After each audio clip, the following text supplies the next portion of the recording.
Welcome to the deep dive. Today, we're embarking on a journey through a really remarkable collection, James's Mystic Light of the Cloud of Unknowing trilogy. Hmm. Think of it as your, well, expertly guided exploration into the heart of Christian mysticism.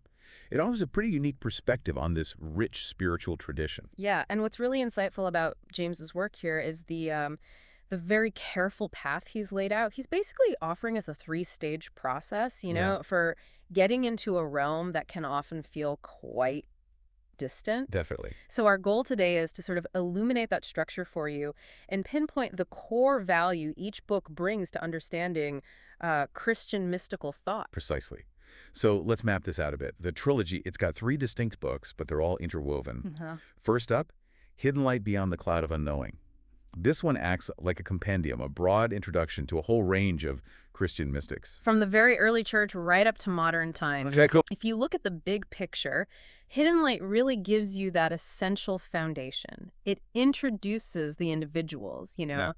the people who profoundly shaped how Christians have experienced and understood the divine. Gives you a glimpse into their lives, their key spiritual ideas. Yeah, it's about getting to know the players in this whole story. Okay, so next in the trilogy is Divine Light Through the Cloud of Unknowing. Right. And this book is different. It's a curated selection of really impactful quotes from the mystics we just met in Hidden Light. And what's compelling about James's approach here is his intention, I think. He suggests these aren't just like little snippets of wisdom to glance at. No. They're meant to be seeds for reflection, right? Encouraging us to kind of integrate these deep ideas into our daily lives. To cultivate a deeper resonance with that mystical perspective. Exactly. And the final piece of this puzzle is Revealed Light Out of the Cloud of Unknowing. Hmm. This volume is our gateway to the major writings, the actual books of these Christian mystics, again, organized kind of chronologically. Which raises a really interesting point. Why this deliberate three-part structure? It really feels like James is intentionally leading us step by step. Yeah, first meet the people. Then absorb their core wisdom through the quotes. And finally, he guides us towards their biggest contributions, their actual books. It's a very thoughtful, very accessible way into Christian mysticism. A kind of curriculum, really. Okay, let's dig a little deeper then into Hidden Light. As we said, it's this compendium, mostly chronological. It starts way back, illuminating early Christian insights. Uh-huh. Through figures like Peter, Paul, John the Evangelist, the foundational guys. Right. And what strikes me here is how it grounds mystical experience right within the core stories of Christianity. Peter at the Transfiguration. Yeah, that's a key mystical moment. Or Paul's conversion on the road to Damascus, John's theology of the word. James presents these not just as history, but as these pivotal divine interactions that really shaped early Christian spirituality. We also meet Antony the Great, often called the father of monasticism, His life in the desert, spiritual warfare. and Augustine of Hippo, of course. Mm-hmm. His whole exploration of the soul's yearning for God. Our heart is restless. That still resonates hugely. Absolutely. And then you have figures like John Cassian teaching about unceasing prayer and Dionysius the Areopagite. Ah, Dionysius, Yeah. the apophatic, the negative theology, God beyond understanding. Right, the divine darkness. Yeah. What's so compelling about these early figures is just how diverse they are. You've got apostles, desert hermits, major theologians. It's all approaching the divine from different angles. Exactly. Each adding their own thread to this evolving tapestry of Christian mystical thought. Even someone like John Scotus Erigena, bringing in Neoplatonism. It shows how intellectually vibrant this all was, even early on. Okay, so moving into the medieval period in Hidden Light, we encounter some really big names here. Bernard of Clairvaux, Focused on divine love. Hildegard of Bingen, Hmm. visionary, composer, theologian, quite the polymath, An amazing figure. and Francis of Assisi. His deep connection with nature is a reflection of God. Yeah, that becomes incredibly rich in this period. You see this blossoming of different ways to experience the mystical. Bernard's focus on love, Hildegard's visions, Francis's brotherhood with creation. Different pathways. For sure. And then thinkers like Meister Eckhart push things further into deeper contemplative practices. And the author of The Cloud of Unknowing, of course. The darkness of unknowing. Oh, yeah. Using love to penetrate it. The via negativa. A huge influence, especially in England. And James also makes sure we meet important later medieval mystics. Julian of Norwich. All shall be well. Such enduring comfort in her words. And Catherine of Siena. Her dialogue, those intense mystical experiences. Their inclusion really highlights the timeless power of these medieval voices, doesn't it? Offering wisdom on love, suffering, the soul's relationship with God. Walter Hilton's Ladder of Perfection is in there too, a more systematic guide. The journey through hidden light keeps going, into the Renaissance and Reformation.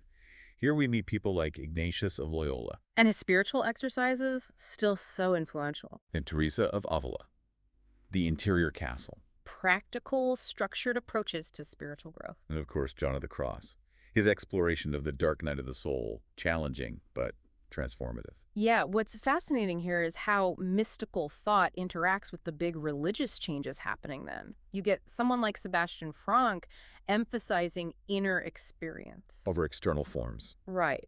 While others, like Teresa and Ignatius, are working within the church structures, but bringing this renewed focus on personal encounter and disciplined practice. Okay, finally, hidden light brings us into later mystical traditions.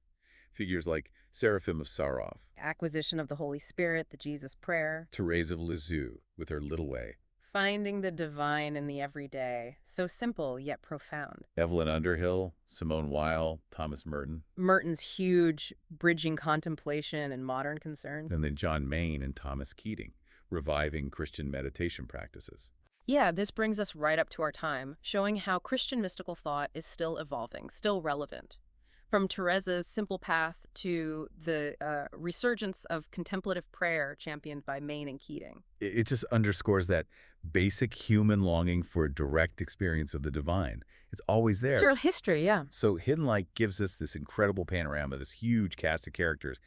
Then we turn to Divine Light Where we hear their voices directly. through these carefully chosen, potent quotes. Exactly. And James' idea seems to be that these concentrated bits of wisdom should be like deeply absorbed, maybe even memorized. Right, so they can permeate your daily life, foster a more contemplative outlook. We find quotes from Simon Peter on sharing in the divine nature, Paul on seeing through a glass, darkly for now, John's powerful God is light. Gregory of Nyssa on that endless ascent towards God, Augustine on the restless heart finding peace.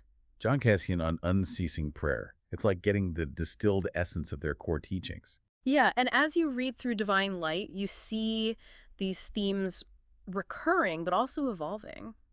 Bernard of Clairvaux on loving God without measure. Hildegard seeing the word as every creature. Francis praising God through nature. Each quote James picks really nails a vital part of their unique spiritual view. And the selection keeps going, right? Through Meister Eckhart, Julian of Norwich's compassion, Catherine of Siena's passion. All the way to more recent figures like Therese of Lisieux and Simone Weil. It's a really effective way to absorb the heart of their experiences and insights. Accessible, too. Very accessible. You don't need to wade through dense theology to get a core insight. The quotes are like doorways, inviting you to maybe explore further. Which is the perfect segue, really, to the final book, Revealed Light. Uh-huh. Here, James points us towards the essential books written by many of these mystics we've met. And Revealed Light, just like Hidden Light, is structured chronologically. 4 sections mirroring that historical sweep. It starts again with early Christian insights, Highlighting foundational texts like Athanasius' Life of Antony. which, as James points out, was huge in shaping the whole monastic ideal renunciation, spiritual struggle, the desert as a place of transformation.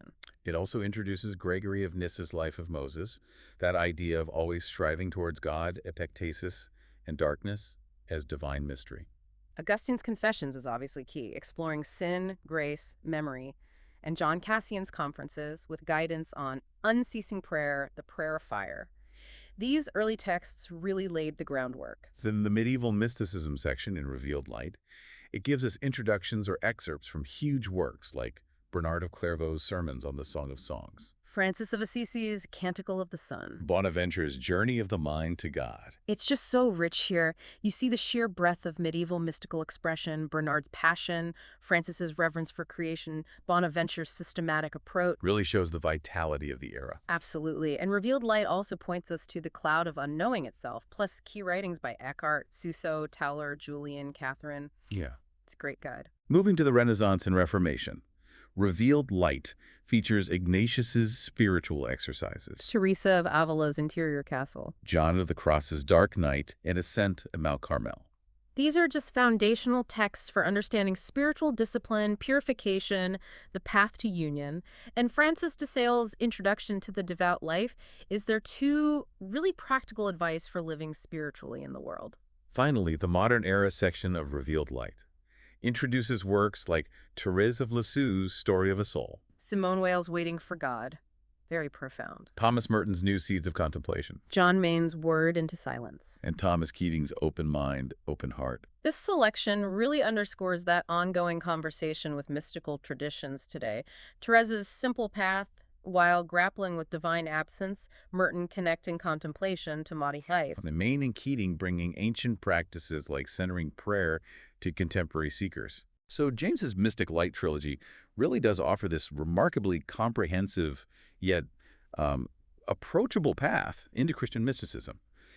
It's quite an achievement bringing all these voices and texts together so thoughtfully. Absolutely. Guiding us progressively, from the people in hidden light to their core wisdom in divine light, and finally to their major works in revealed light. It gives you a solid structure, a supportive framework if you want to understand this deep spiritual tradition. We'd certainly encourage you, the listener, to maybe spend some reflective time with those quotes in divine light. Like James suggests, really engaging with them can be incredibly enriching. And perhaps, as you encounter figures or ideas that really grab you, you might feel drawn to explore one of the major works highlighted in Revealed Light. This whole exploration, curated by James, it's a deep well. An inexhaustible source of wisdom and insight into how people have experienced the divine intimately throughout Christian history. And that brings us to our final thought for you today. As you've journeyed with us through this vast landscape, this incredible range of mystical thought and experience, what particular voice, what specific insight really resonates most deeply with your own spiritual seeking right now? Something worth holding on to. Definitely. Something to mull over as you continue your own deep dive. Thanks for exploring with us today.